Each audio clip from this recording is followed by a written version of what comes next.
মারিয়ামের মতো ভুলে যাও।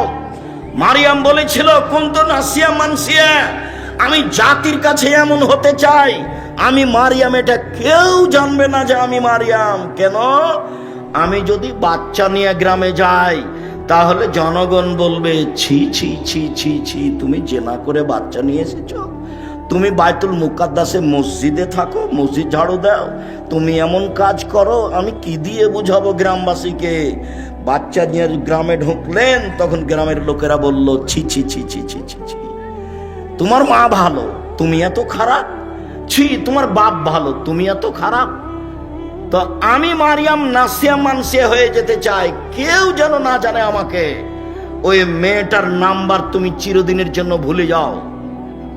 মেয়েটা যে কে এটা তুমি ভবিষ্যতেও মনে রাখবা না, কোনো দিন মনে রাখবা না, নইলে ও তোমাকে ধ্বংস করবে, তোমার বাপকে ধ্বংস করবে, তোমার বংশকে ধ্বংস করবে, তোমার জাতিকে করবে। তুমি সেখান থেকে ফিরে আসো 1 মিনিট, তোমাকে এখানে বাস্তব দেখায়। জুলাইখায় দরজা বন্ধ করেছিল সব, জুলাইখা সব দরজা বন্ধ করে বলেছিল ইউসুফকে, হাই তালাক, এইসব তুমি আমার সাথে জেনায় লিপ্ত হও। তখন এইসব বলেছিলেন মাযাল্লাহ, আমি আল্লাহর কাছে আশ্রয় চাচ্ছি, বলো কি তুমি? ইন্নাহু রাব্বি আহসানা মাসায়া, আরে তোমার স্বামী আমার মালিক, আমাকে ভালো থাকতে দিয়েছেন, আমাকে ভালো খেতে দিয়েছেন, আমি এই অন্যায় কেমনে করি? তোমার স্বামী আমার মালিক, জুলাইখা তোমার স্বামী আমার মালিক, আমাকে ভালো থাকতে দিয়েছেন, ভালো খেতে দিয়েছেন, আমি ওই অন্যায় কেমনে করতে পারি? মাযাল্লাহ, আমি আল্লাহর কাছে আশ্রয় চাচ্ছি। এই বলে তিনি দিলেন দৌড়। তখন দরজা খুলে বের হয়েছেন, এটা বোঝা যায় না। তিনি যখন শেষ দরজায় বের হয়েছেন, পিছনে আছে জুলাইখা, সামনে পড়ে গেল জুলাইখার স্বামী, এক জায়গায় 3 জন। জুলাইখার স্বামী, জুলাইখা, ইউসুফ আলাইহিস সালাম। সামনে পড়তেই জুলাইখা বলল, এই দেখেন, কথা উল্টে দিচ্ছে। জুলাইখা বলল, এই দেখেন, আপনি যাকে বাড়িতে রেখেছেন সে আপনার স্ত্রীর সাথে জেনা করতে চায়। এত খারাপ মানুষ আপনি বাড়িতে রাখেন, এর কি শাস্তি হতে পারে?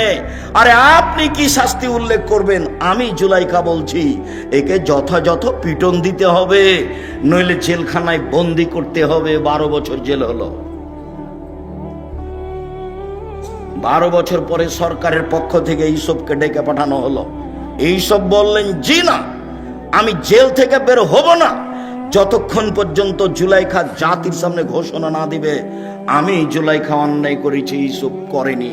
এই ঘোষণার পূর্ব পর্যন্ত আমি ইউসুফ জেল থেকে বের হব না।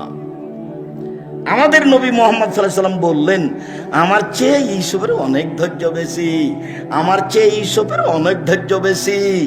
আরে আমি মুহাম্মদ সাল্লাল্লাহু আলাইহি সাল্লাম যদি 12 বছর জেলে থাকতাম আর সরকারি ভাবে যদি আমাকে ডেকে পাঠানো হতো, তাহলে আমি তাড়াহুড়া করে বের হতাম, চলো চলো চলো চলো। আমাদের নবী মুহাম্মদ সাল্লাল্লাহু আলাইহি সাল্লাম বলছেন যে আমার চেয়ে ধৈর্যশীল কে? ইউসুফ আলাইহিস সালাম।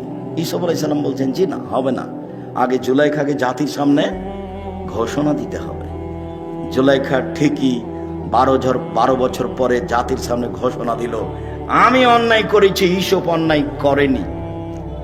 এই যে দেখছেন না, নারী হলো 3 জানের বড়ি, নারী হলো 3 জানের বড়ি। গোপন কথা বলা হবে না, সাথে সাথে তার ফাঁদে পড়া হবে না, তার ফাঁদে পড়লে সবকিছু হারিয়ে যাবে।